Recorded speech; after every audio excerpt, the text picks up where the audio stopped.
best medications for kids with ADHD. There is no simple answer here, but there's one that you definitely need to hear.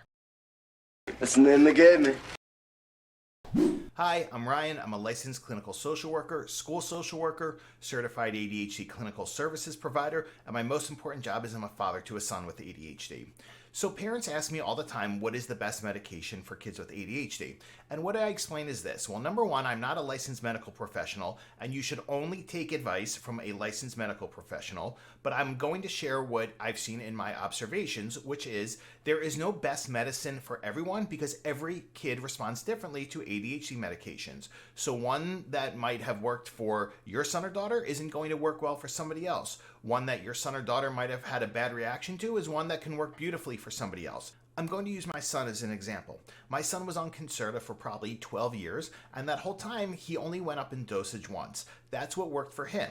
But at the end of the day, what you have to understand is because one medication does not work for your son or daughter, that does not mean that all of them are not going to work. This is a really big mistake I see parents of kids with ADHD make. If their child has a negative reaction to one medication, then they say, oh, well, he can't take stimulants. And that's not true at all. It means that you have to try different ones under the supervision of a licensed medical professional to see what works. I do want you to know that stimulants are the most researched medications in the history of the psychiatry field. They are also considered the safest. And the really important part of this I want you to know is there is a tremendous amount of misinformation, I should actually say disinformation out there about ADHD medications. The number one place I see for disinformation is on ADHD Facebook groups, and unfortunately the number two source for this I hear is from therapists who are not informed about ADHD, and third would be uninformed family members who like sharing their opinions about everything.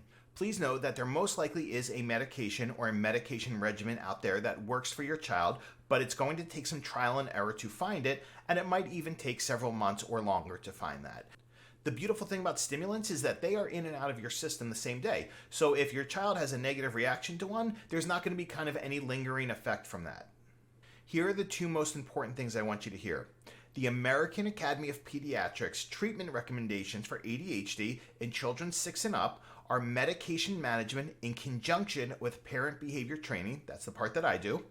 And please know that as of right now, no type of homeopathic or alternative medicine type of treatments have shown to be effective in treating ADHD symptoms in children. And here's the most important thing I want you to take away from this video. The research data outcomes for people with ADHD who go unmedicated are not good.